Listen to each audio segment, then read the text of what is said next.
L'émission Le Vestiaire est une présentation de Hyundai Jean Thibault et de Microbrasserie Charlevoix.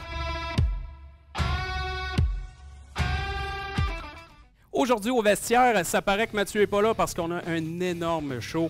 On a un 2 pour 1 sur le sport local. On s'entretient avec Jocelyn Simard pour parler de hockey. On parle de canot à glace avec Tommy Simard. Pour chasse et pêche, dindon avec le spécialiste FX. Et une petite surprise pour vous aux Ligues majeures, mais je peux pas en dire plus. Sur ce, bon vestiaire.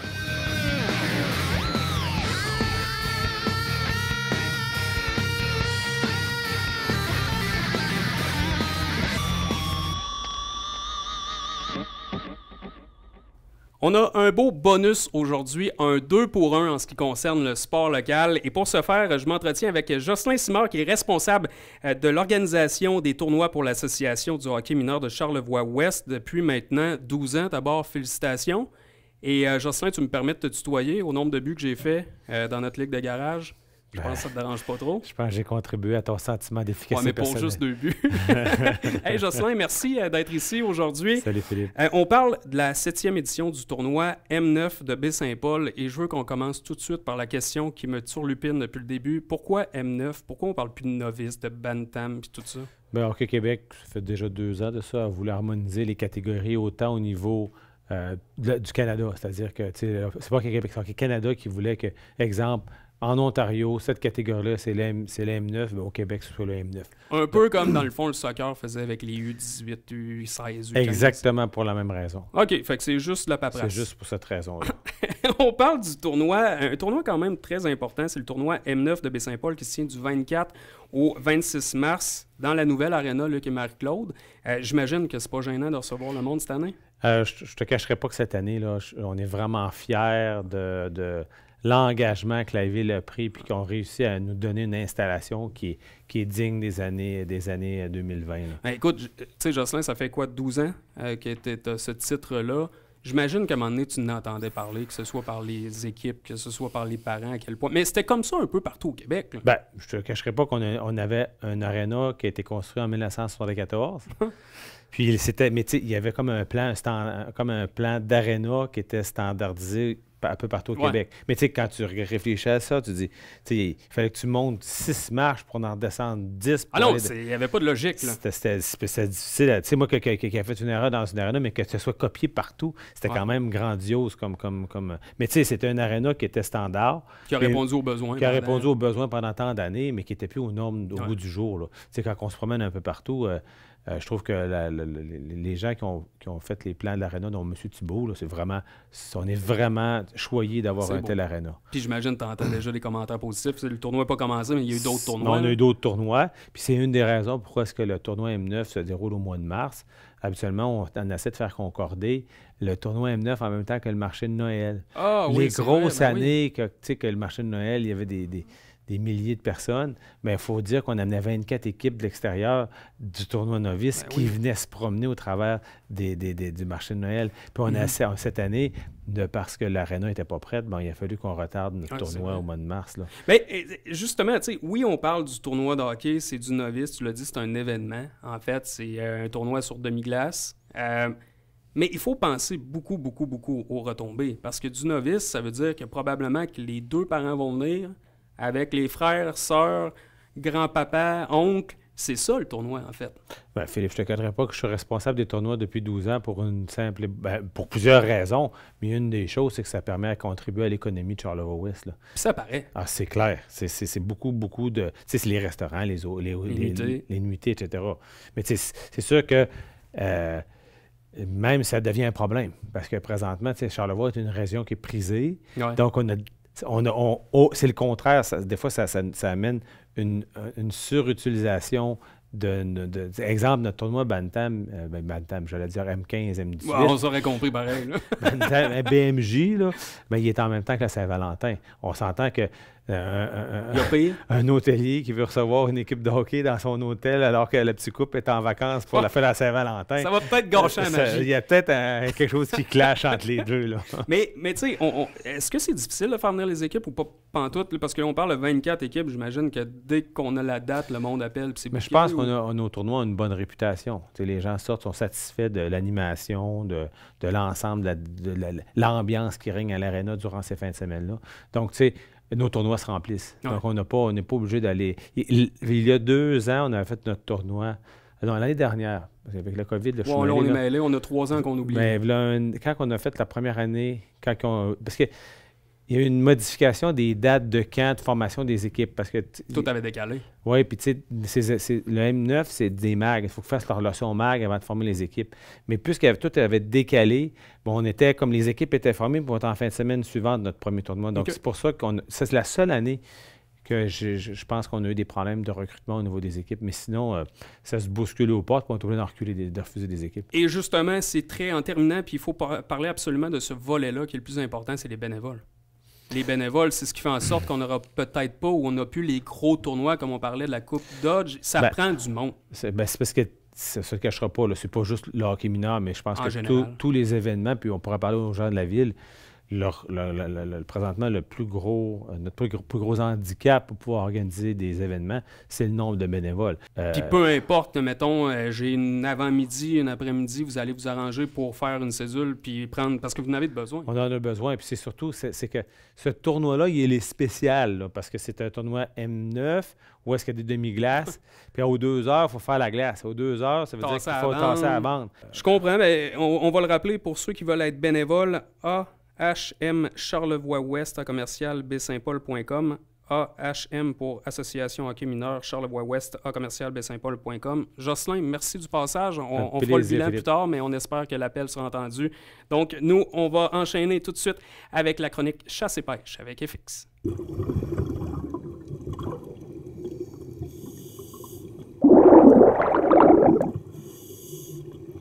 Chronique chasse et pêche au vestiaire avec le chouchou de tous, François-Xavier Thibault. Salut FX. Salut Phil.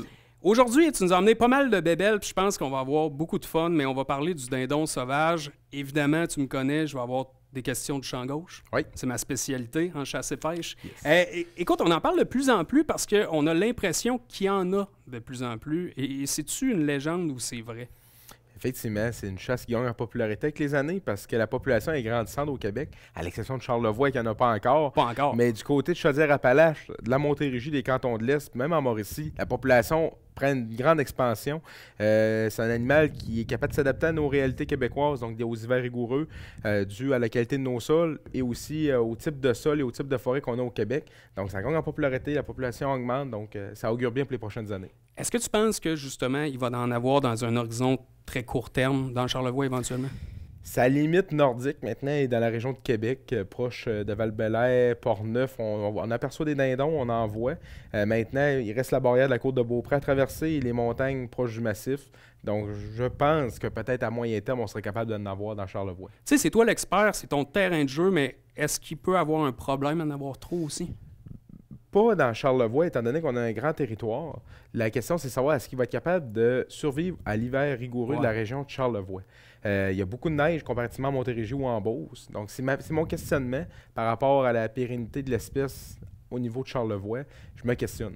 Et là, je vais te poser des questions toutes simples, mais c'est bientôt, là, la chasse débute. Oui, à la fin avril au Québec, plusieurs zones provinciales. C'est quoi les plages à peu près? Aux alentours du 28 avril, à aller environ jusqu'au 20 mai. OK. Approximativement, tous les ans, c'est genre dans les derniers jours d'avril, à aller environ jusqu'au 20 mai. Puis ça peut jouer un peu ou Oui, généralement... selon les zones, parce qu'il y a des zones qui ont le droit seulement à un dindon.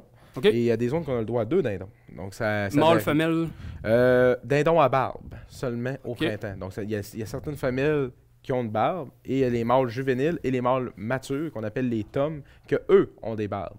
Puis ça, tu le vois, je veux dire, moi je suis pas un expert, là, mais c'est facile à distinguer? Ou... Oui, définitivement. Ben, comme sur l'illustration, on le voit dans le bois du poitrail, on voit une barbe dépasser OK, le oui, plumage. oui. Un mâle juvénile, la barbe va être surtout entre 2 et 5 pouces, approximativement, un mâle de moins de 2 ans. Un mâle mature qu'on appelle un tome va avoir une barbe de 6 à parfois 11 pouces. OK. Ça peut varier, et avec des ergots de 1,5 pouce à 1,5 pouce. Donc ça va varier dans ce sens-là. C'est-tu ça le trophée de chasse, un peu? Absolument. La barbe, la roue du dindon aussi, Ouais. la queue déployée, ça fait une belle roue égale. Les ergots, et je dirais même le poids du dindon, parce qu'un mâle mature peut peser 24-25 livres, dans des bons secteurs. C'est pas mal respectable. Ça fait une belle dinde de Noël, là. Et puis tu sais, c'est-tu une chasse qui est... Puis là, tu nous as amené quand même pas mal d'outils. On va pas parler de technique, on va plus s'amuser avec les jouets, mais qu'est-ce qui fonctionne le plus là-dedans? Là? Ben, aujourd'hui, mon but, c'était simplement de sensibiliser les gens, parce que dans Initiation. Charlevoix, c'est nouveau. Ouais. Les gens, l'année dernière, on avait fait des chroniques sur le dindon, puis il y avait des questions. Donc, on va y aller de manière plus globale. On va présenter les types d'appos qu'on peut utiliser pour leurrer le dindon et aussi un équipement très intéressant qui est la vis pour amener notre équipement en forêt. Ouais, parce que ça prend du stock, là. Effectivement. Puis, y a ton préféré, disons, parce que là, il y a un mouthpiece qu'on joue au hockey avec. Ouais. T'as des trucs qui ressemblent à une crécelle. C'est quoi le top du top? Ou tu commences par quoi là-dedans? Je te dirais que le dindon sauvage, c'est la beauté de la chose. Il n'y en a pas un qui réagit de la même manière. Donc, si c'était Ben, ça, c'est le fun. Si c'était facile, on aurait simplement un diaphragme, on serait capable de faire toutes les chasses. Donc, il y a des dindons qui répondent mieux avec une boîte à friction en bois, d'autres avec une ardoise, un appôt à friction avec une pierre, si on veut, qu'on va faire une friction, et d'autres, c'est les appots à vent, comme le diaphragme. Est-ce que c'est facile d'utilisation? C'est Ça? beaucoup de pratique. J'imagine. Le diaphragme va vraiment permettre de faire des sons très réalistes à partir de nos cordes vocales et notre bouche en poussant de l'air dedans. Je vais te faire une simulation. Ça t'a pris combien de temps, mettons, de dire, tu sais, je commence puis je le maîtrise? Le commun des mortels, ça va prendre une grosse saison, puis même pratiquer au courant de l'hiver, puis au courant de l'été de manière sporadique. Tu vas faire l'épicerie. Moi, je te dirais, j'étais chanceux. J'ai appris de très bons chasseurs, dont Ouais. Sylvain Morin, qui est un guide de chasse là, qu'on se parle très souvent.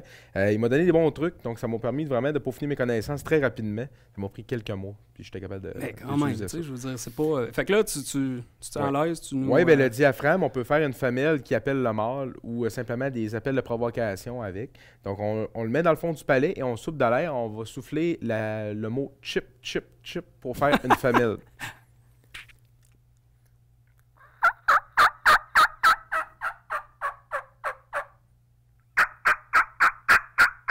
Moi, je trouve ça malade, là. On peut faire aussi des cotes, une femelle souvent qui va faire des cris d'excitement.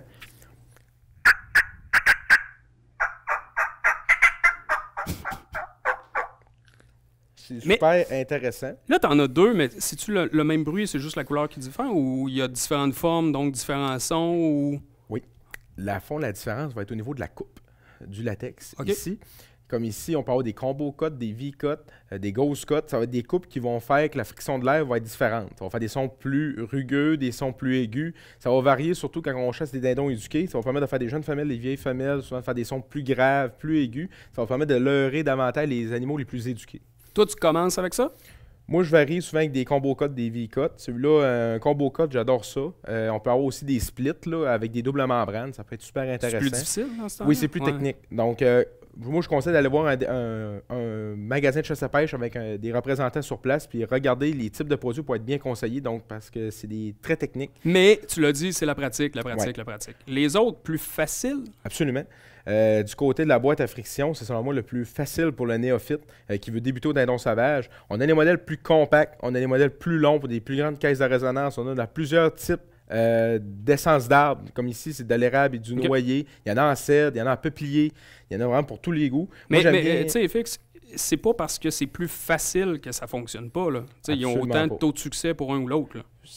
Tous nos appos fonctionnent. Il suffit juste de les utiliser de manière à bon escient et de faire attention au faux bruit. Vraiment bien maîtriser nos techniques d'appel. Comme il suffit de pousser la pièce ici à faire une friction avec la pièce du bas. Simplement faire une femelle en chaleur. On l'entend bien. Ça, c'est souvent un appel que je vais utiliser pour localiser mes dindons en situation de chasse.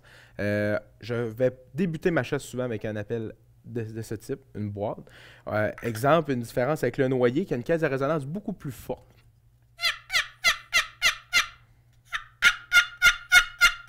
C'est quand même fou d'avoir pensé que ça pouvait fonctionner, là. Oui, c'est super intéressant. J'adore chasser avec ça. Puis pour les débutants, Ouais. parfait pour commencer. Mon préféré, parmi ces Ah ouais, deux-là, c'est l'ardoise. pour... Le réalisme. Ah ouais. Un son riche en grains. C'est un son très réaliste, beaucoup de grains dans le son. Ça va imiter vraiment un dindon et c'est très réaliste à longue distance aussi. OK. Je peux commencer le matin en faisant mes petits yells.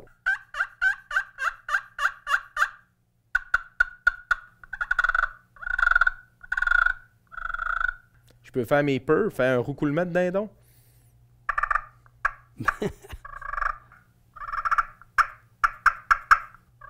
Le matin, j'aime ça commencer avec ça, c'est tout doux. Quand tu dis le matin, c'est très tôt. À l'aube, quand l'heure légale de chasse arrive, une demi-heure avant le lever du soleil, j'aime commencer avec mes roucoulements pour localiser mes dindons puis les sécuriser. C'est quand même assez, oui, réaliste, puis ça porte, là. Absolument. À longue distance, un dindon peut entendre ça à 1 km. J'ai déjà récolté un dindon que j'avais localisé aux jumelles dans un autre champ voisin, à environ 900 mètres de moi, et il est venu en moins de 15 minutes. Le temps file. Rapidement, tu parlais de... C'est comme un amalgame de tous les outils. Tu sais, ça te prend pas mal de tout pour que ça fonctionne, donc ça te prend une veste aussi. Oui, puis moi, je suis chanceux. Je suis supporté par la compagnie Sitka, une des meilleures marques au monde. Moi, personnellement, j'utilise la veste Sitka parce que les compartiments sont très faciles à utiliser. Il y a des traitements au Gore-Tex ici pour garder nos ardoises au sec. Oui, parce que ça, s'il pleut, c'est ça n'aura pas le même comportement puis le même type de son. Puis on peut mettre toutes les ardoises, les bois, nos télémètres, nos jumelles. Donc, j'aime beaucoup utiliser la veste pour cette situation-là, d'avoir beaucoup d'outils.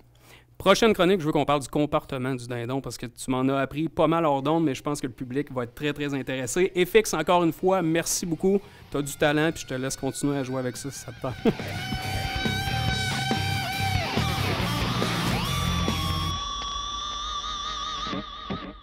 Ça me fait immensément plaisir de recevoir Tommy Simard. On va parler de canot à glace. La saison est terminée. Oui. On parle d'une première saison dans l'élite. Ça s'est passé comment en général? Ça a été une très bonne saison, une très bonne première saison. Écoute, on a participé à 3 courses cette année. Puis on s'est donné des objectifs quand même assez raisonnables là, pour une première saison dans l'élite.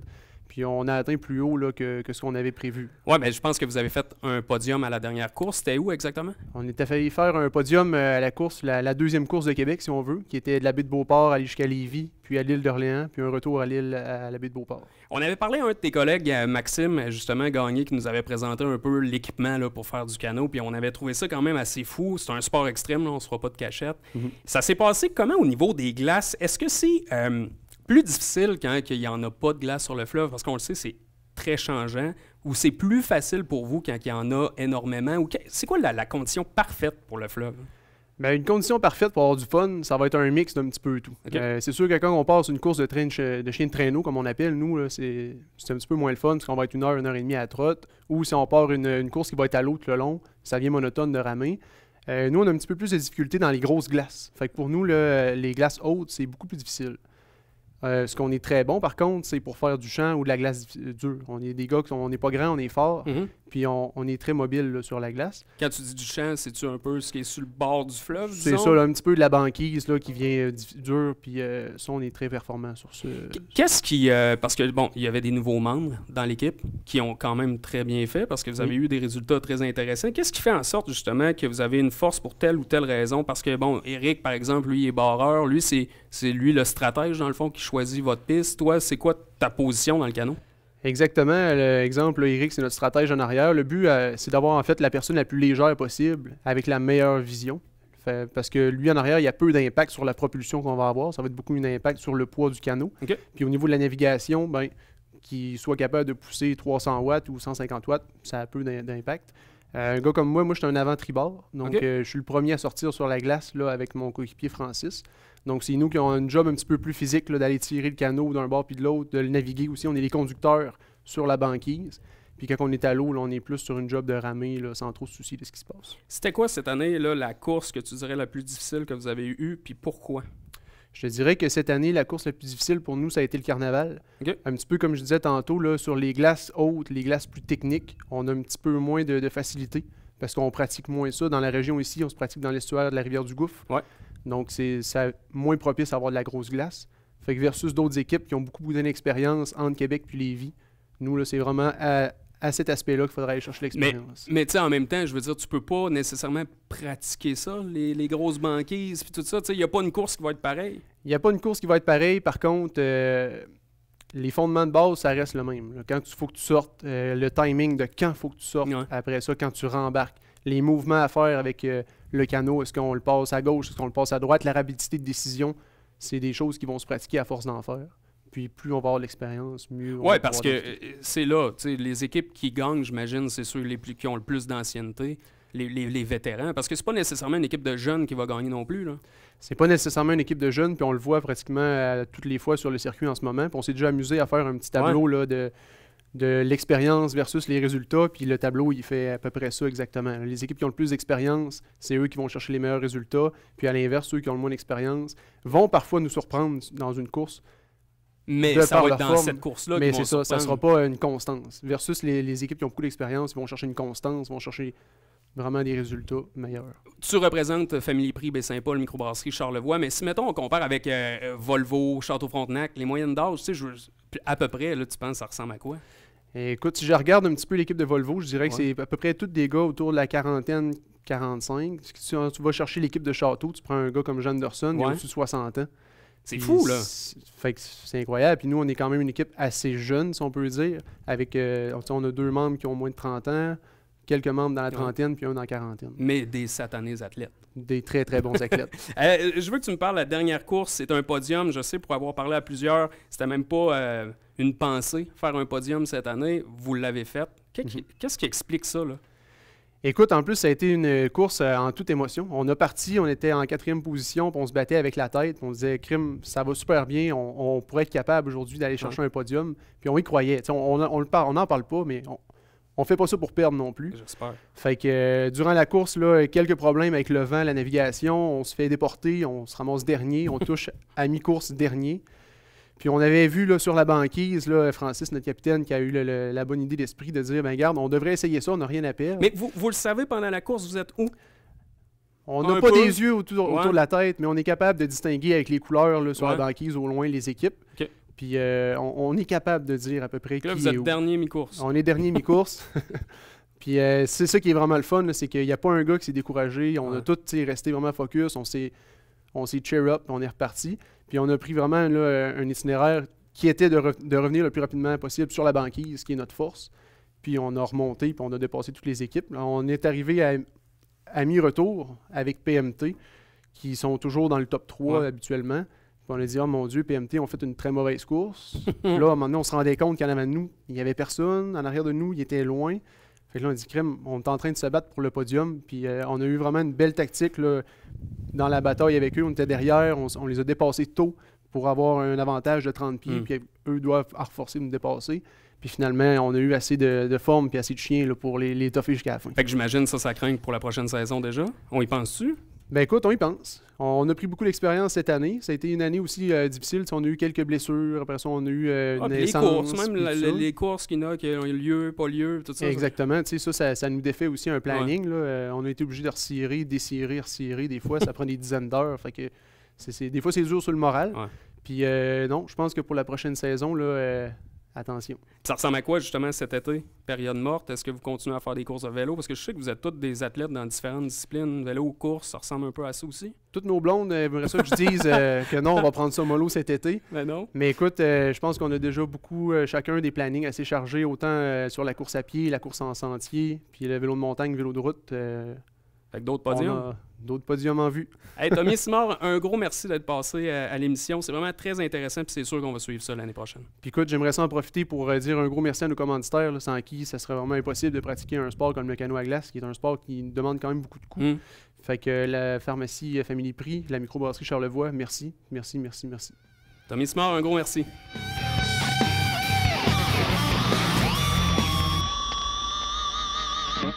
Mesdames et messieurs, c'est vraiment un immense plaisir pour moi de recevoir, je ne sais pas comment le qualifier, le plus grand fan au Québec du Canadien de Montréal, et j'ai nommé Maxime Jaudoin. Max, comment vas-tu?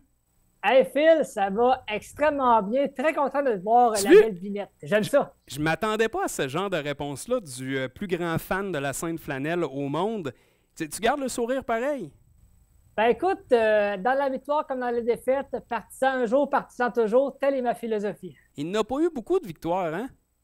Non, en effet, il n'y en a pas eu beaucoup, mais bon, écoute, c'était, je pense qu'on a la saison comme on se l'attendait, c'est-à-dire en montagne russe, peut-être plus petite que grosse montagne russe, mais gare, c'est une reconstruction et ce qu'on a présentement, c'est ça qu'il fallait s'attendre. Tu sais, je veux dire, une montagne russe où il n'y a pas trop hein? Pas trop de montagnes. Mais oui, c'est ça. Qu'est-ce qui s'est passé? Parce que, tu sais, on ne se fera pas de cachette. Le début de saison du Canadien de Montréal, Max, a été quand même au-delà des attentes. Tu sais, je veux dire, ça allait quand même relativement bien. Puis c'est peut-être même ce qui a brisé les plans de l'organisation parce que je pense qu'on commençait à y croire un peu, puis on s'est dit, hey, ça va être facile comme reconstruction. C'est moi qui se trompe ou. Non, honnêtement, je pense que c'est ça qui a un peu mêlé les cartes. On est parti un peu au-dessus des attentes. Là, ça a comme ravivé la flamme des partisans. On s'est dit, tabarouette, on a tué un club pour faire de quoi de pas pire. Mais là, bon, il y a eu des blessés, il y a eu des jeunes, par contre, qui ont brouillé les cartes. Je pense à Arbor Jackay en défensive. Il y a Goulet également qui est embarqué. On a commencé fort, fait que moi-même, là, ça a comme OK, après 2 mois, Colin, on est parti, on est peut-être meilleur qu'on le pense, mais à un moment donné, les blessures embarquées, le Canadien est revenu au stade comme il devait l'être, c'est-à-dire, c'est peut-être pas le mot que je veux employer. Non, un fan utilise rarement ce mot-là. Mais disons qu'on a eu de la misère, mais là, présentement, où ce qu'on est à l'heure actuelle, c'est un peu ça qu'on devait s'attendre. T'sais, on est parti feu de paille, mais là, le naturel est revenu au galop, puis c'est ce qu'on a présentement. Mais oui, mais en même temps, est-ce que tu penses pas qu'ils sont un petit peu meilleurs que ça ou non parce qu'ils n'ont juste pas de profondeur? De la profondeur, on a, je pense, quand même pas pire. Bon, c'est sûr que quand tu regardes des Gurianov et des Turney, on s'entend que c'est pas la profondeur que tu voudrais. Il y a des jeunes, par contre, qui commencent à se montrer. Je pense à Harvey Pinard, Alex Belzile, Anthony Richard. Je pense pas que ce soit des gars, honnêtement, qui percent le top 6 dans 2-3 ans, mais au moins, je constate que pour une rare fois depuis pratiquement 10 ans, on a au moins une relève qui va venir t'accompagner. Là, par contre, il faut juste essayer de solidifier le noyau dur. Puis avec cette relève-là, peut-être que dans 2 ou 3 ans, on va être capable de commencer à moduler. Mais pour une rare fois, je prêche et je considère que l'avenir commence à être bonne, mettons à 50 % là, si je prends l'attaque et la défense, ça pourrait être ça. Je te dis, Mac, j'ai un frisson, on le voit pas à la caméra, mais j'adore entendre un fan qui vit d'espoir et d'eau fraîche. Je te lance la question, c'est quoi le noyau dur du Canadien de Montréal? Oui, écoute, pas juste un fan, je parle aussi en non, ton habillement me dit que non, t'es très neutre. Oui, ça, j'avoue que c'était un petit cadeau que je me suis fait. Mais, tu sais, honnêtement, un noyau qui est important à Montréal, je pense à Caulfield, je pense à Suzuki, je pense également à Arbor Jackay, à Goulet, ces gars-là, c'est important. Sean Monahan, je vais le mettre là-dedans parce que c'est un joueur qui nous manque d'expérience. Ouais. Gallagher, je l'aurais peut-être mis il y a 3 ans, mais là, malheureusement, il faut que je le mette à part aussi. Donc, tu sais, on a quand même des noyaux importants à conserver. David Savard aussi, des gars d'expérience là-dedans qui peuvent embarquer.